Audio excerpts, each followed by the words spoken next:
الله أكبر لا إله إلا الله والله أكبر الله أكبر ولله الحمد الحمد لله نحمد الله ونستعينه ونستغفره ونعوذ بالله من شرور أنفسنا ومن سيئات أعمالنا من يهد الله فلا مضل له ومن يضلله فلا هادي له أشهد أن لا إله إلا الله وحده لا شريك له وأشهد أن سيدنا محمدا عبده ورسوله اللهم فصل وسلم وبارك على سيدنا محمد وعلى آله وأصحابه أما بعد ويا أيها المسلمون رحمكم الله أوصيكم وإياي بتقوى الله فقد فاز المتقون قال الله تعالى في كتابه الكريم أعوذ بالله من الشيطان الرجيم بسم الله الرحمن الرحيم يا أيها الذين آمنوا اتقوا الله حق تقاته ولا تموتن إلا وأنتم مسلمون وقال أيضا أعوذ بالله من الشيطان الرجيم يا أيها الذين آمنوا كتب عليكم الصيام كما كتب على الذين من قبلكم لعلكم تتقون صدق الله العظيم. Yang salah satu aspeknya merupakan sarana penggemblengan jasmani maupun rohani.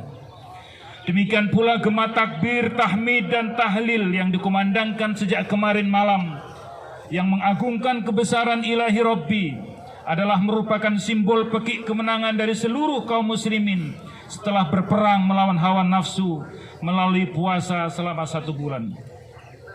Dan pagi hari ini adalah merupakan saat puncak di mana kita semua dilantik oleh Allah Subhanahu wa taala untuk diangkat menjadi orang yang Idul Fitri ataupun kembali kepada fitrah dengan predikat muttaqin sebagaimana maksud dan kandungan dari ayat puasa yang saya bacakan pada muqaddimah khutbah ini. Sebagaimana kita ketahui bahwa predikat takwa adalah predikat tertinggi di hadapan Allah, yang berarti bahwa takwalah yang membedakan status dan kedudukan manusia di hadapan Allah, bukan harta, pangkat, jabatan ataupun kepandaiannya. Sebagaimana firman Allah dalam surah Al-Hujurat 13 yang berbunyi inna akramakum indallahi asqakum, yang artinya bahwa sesungguhnya orang yang paling mulia di sisi Allah diajarkan Allah kepada manusia yang syarat akan kandungan hikmah yang amat luhur, yang sejalan dengan fitrah manusia, yang bertujuan untuk mencapai kemuliaan manusia itu sendiri. Dari hikmah-hikmah puasa yang telah mengantarkan kita pada martabat tertinggi tersebut, paling tidak ada 3 hal penting yang harus selalu kita implementasikan dalam kehidupan berkeluarga, bermasyarakat, bahkan berbangsa dan bernegara pada 11 bulan setelah puasa. Pertama, sifat ikhlas, jujur dan disiplin. Puasa merupakan ibadah yang bersifat rahasia atau sirriyah. Artinya bahwa pelaksanaan puasa seseorang tidak dapat diawasi sepenuhnya oleh orang lain. Hal ini disebabkan karena lamanya waktu ibadah, yakni sehari penuh, sekitar 13,5 jam. Peluang seseorang untuk melakukan pelanggaran terhadap ibadah puasa begitu banyak, terutama tatkala kita sedang sendirian. Namun betapapun banyaknya kesempatan dan peluang untuk melanggar puasa itu, kita tidak pernah melakukannya. Hal ini disebabkan adanya keyakinan bahwa Allah selalu mengawasi kita, sehingga yang tertanam dalam hati kita bukanlah malu kepada manusia atas pelanggaran yang kita lakukan itu, melainkan malu pada Allah Subhanahu wa taala. Hal ini sesuai dengan kandungan yang dimaksud dalam sebuah hadis qudsi yang berbunyi, kullu hasanatin bi'asyri amsalha ila 700 dha'fin illa shaum fa innahu li wa ana ajzi bihi. Setiap kebaikan dilipat gandakan 10 hingga 70 kali lipat kecuali puasa. Puasa itu hanya bagiku kata Allah, dan akulah yang akan membalasnya. Ibadah semacam ini akan menumbuhkan sifat ikhlas, jujur dan disiplin bagi seorang yang berpuasa. Oleh karena itu pasca Ramadan diharapkan akan lahir manusia-manusia baru yang telah kembali pada fitrahnya, yang memiliki sifat ikhlas, jujur dan disiplin. Jika pelatihan semacam ini dapat kita terapkan dalam realita kehidupan pada saat menunaikan tugas sehari-hari, baik tugas keluarga, dinas maupun tugas kemasyarakatan, maka segala tugas akan dapat terselesaikan dengan baik dan sempurna. Karena pelaksanaan tugas tidak lagi terlaksana hanya karena jika ada pengawasan orang lain atas dirinya, melainkan tugas itu akan terlaksana karena didasari oleh adanya rasa ikhlas dan kesadaran bahwa hal itu adalah tanggung jawab dan kewajibannya. Sehingga ada atau tidaknya pengawasan orang lain atas dirinya, tugas akan tetap terlaksana dengan baik. Allahu Akbar, Allahu Akbar, Allahu Akbar, walillahil hamd. Para hadirin rahimakumullah. Yang kedua, tumbuhnya kepedulian terhadap sesama dan orang miskin. Pelaksanaan ibadah puasa tidak pernah membedakan status sosial manusia.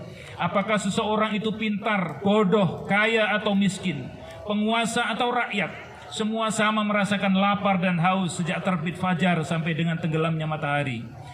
Kesamaan kondisi seperti ini akan melahirkan perasaan senasib sepenanggungan dari berbagai strata sosial yang ada, yang berkembang di tengah masyarakat, yang pada akhirnya diharapkan akan lahir kesadaran tentang pentingnya kebersamaan dalam hidup dan kehidupan umat manusia. Kesadaran dan kepedulian tentang kebersamaan hidup ini sangat perlu dipahami dan dihayati oleh seluruh bangsa Indonesia yang memiliki sesanti Bhinneka Tunggal Ika. Terlebih secara geografis maupun demografis, keberadaan kita sangat beragam, baik suku, agama, bahasa dan sebagainya, yang sangat berpeluang bagi timbulnya perpecahan umat, baik yang disebabkan oleh perasaan iri, saling curiga maupun lainnya.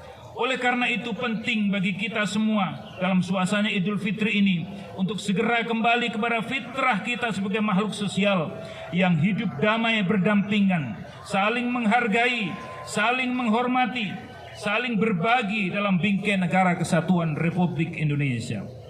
Sebagai bangsa besar, kita perlu menekankan kembali tentang arti pentingnya rasa senasib sepenanggungan ini.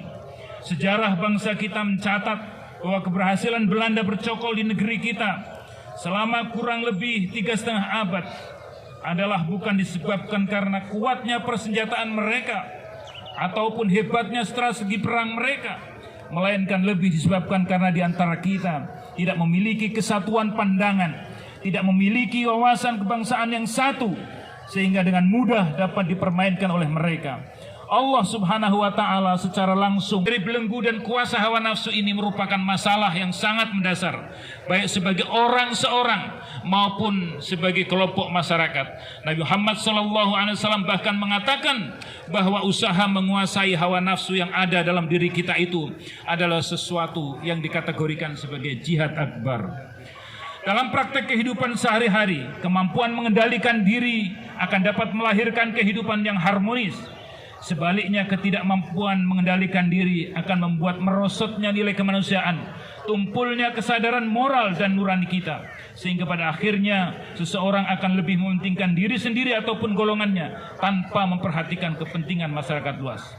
Dari hikmah-hikmah puasa yang saya uraikan tadi jelas bahwa jika kita mampu melaksanakan ibadah puasa dengan sungguh-sungguh, maka takwa yang merupakan tujuan akhir dari pelaksanaan puasa, insya Allah benar-benar akan terwujud. Karena ternyata puasa akan mampu melahirkan manusia-manusia yang jujur, memiliki jiwa kebersamaan, dan memiliki kemampuan mengendalikan diri yang menjadi muara bagi terwujudnya akhlakul karimah dalam hidup dan kehidupan umat manusia. Allahu Akbar, Allahu Akbar, Allahu Akbar, walillahil hamd. Para hadirin rahimakumullah, sejak beduk maghrib kemarin kita telah mengakhiri ibadah puasa. Namun kita semua bertekad bahwa nilai dan hikmah yang terkandung dalam ibadah puasa akan kita nyalakan terus dalam kehidupan kita sehari-hari sepanjang tahun mendatang. Sebab tidak akan berguna kita berpuasa jika antara sebelum dan sesudah berpuasa tidak ada perubahan apapun. Demikian Nabi menjelaskan dalam sebuah hadisnya. Adalah menjadi tugas dan kewajiban kita bersama sebagai kaum muslimin untuk dapat mengaplikasikan hikmah dan nilai puasa ini tanpa kecuali. Terlebih lagi kita sebagai bangsa yang masih dihadapkan dengan berbagai masalah. ancaman disintegrasi, perekonomian yang belum sepenuhnya merata, kemiskinan yang prosentasenya masih cukup tinggi, dan proses demokratisasi yang belum seluruhnya tuntas. Kehidupan bermasyarakat yang tentram dan harmonis haruslah menjadi tujuan utama kita. Oleh karena itu, hendaklah segala aktivitas yang menyangkut kegiatan pribadi ataupun golongan diproyeksikan pada kepentingan nasional, sehingga gejolak yang menonjolkan perbedaan suku, perbedaan kepentingan maupun perbedaan agama tidak akan terjadi. Untuk itu kita perlu menyelaraskan hikmah kebersamaan yang ada di dalam pelaksanaan ibadah puasa itu dengan kehidupan kita sehari-hari. Para hadirin rahimakumullah, marilah kita rayakan Idul Fitri ini dengan hati dan jiwa yang bersih, untuk lebih menjalin tali silaturahmi, saling kunjung mengunjungi antar sanak famili, hande taulan dan kerabat, untuk saling maaf memaafkan, sehingga kita dapat meraih predikat Idul Fitri, yakni kembali pada fitrah kita sebagai manusia laksana bayi yang baru lahir. Bismillahirrahmanirrahim. Allahumma salli wa sallim ala Sayyidina Muhammadin wa ala alihi wa ashabi ajma'in. Allahumma ighfir lil muslimina wal muslimat, wal mu'minina wal mu'minat, al-ahya'i minhum wal amwat, innaka sami'un qaribun mujibud da'wat, faya qadiyal hajat. Rabbana iftah bainana wa baina qaumina bil haqq wa anta khairul fatihin. Ya Allah, Tuhan kami yang Maha Pengasih, ampunilah kiranya kami atas banyaknya dosa dan kesalahan yang telah kami lakukan, banyaknya nikmat-Mu yang lupa kami syukuri, banyaknya perintah-Mu yang sering kami ingkari, banyaknya larangan-Mu yang justru kami sukai. Ampuni ya Allah. Ampuni pula dosa dan kesalahan orang yang paling berjasa dalam hidup kami, ayah dan bunda kami. Ada di antara ayah dan ibu kami yang telah kembali menghadap-Mu. Dalam suasana Idul Fitri seperti ini, rindu rasanya kami dapat berkumpul kembali. Ingin rasanya kami tunjukkan kepada mereka betapa mereka telah berhasil mengasuh dan membesarkan kami. Luaskan kubur mereka ya Allah. Lipat gandakanlah kebaikan dan amal mereka, serta ampunilah segala kesalahan mereka. Ya Allah, di antara ayah dan ibu kami saat ini ada yang masih bersama kami. Karuniakan kiranya kepada mereka kesehatan, taufik dan inayah-Mu, agar perjalanan hidup mereka lebih berkah, sehingga sisa hidup mereka dapat dilaksanakan dengan husnul khotimah. Ya Allah Tuhan kami, limpahkanlah taufik dan hidayah-Mu kepada kami, agar kami semua mampu mengimplementasikan semangat dan hikmah Ramadan yang baru saja berlalu dalam kehidupan kami mendatang, sehingga kami menjadi orang-orang yang takwa dan kembali kepada fitrah-Mu.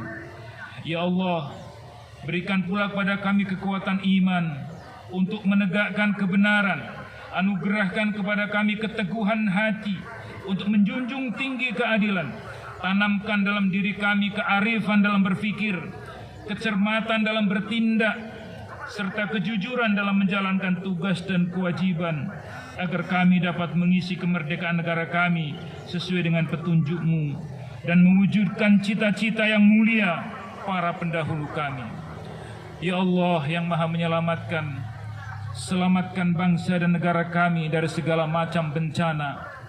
Hindarkanlah dari segala jenis fitnah dan adu domba, serta jauhkanlah dari segala bentuk perpecahan dan permusuhan yang hanya akan membawa malapetaka, kehancuran dan penderitaan. Dan jadikanlah negara kami sebagai baldatun thayyibatun wa rabbul ghafur. Rabbana atina fid dunya hasanah wa fil akhirati hasanatan wa qina adzaban nar. Wa sallallahu ala Sayyidina Muhammadin wa ala alihi wa sahbihi ajma'in. Walhamdulillahi rabbil alamin. Ibadallah, innallaha ya'muru bil 'adli wal ihsan wa ita'i dzil qurba wa yanha 'anil fahsya'i wal munkari wal baghi. Ya'idzukum la'allakum tadhakkarun washkuruhu ala ni'amihi yazidkum wa la dzikrullahi akbar wa ajal. Assalamu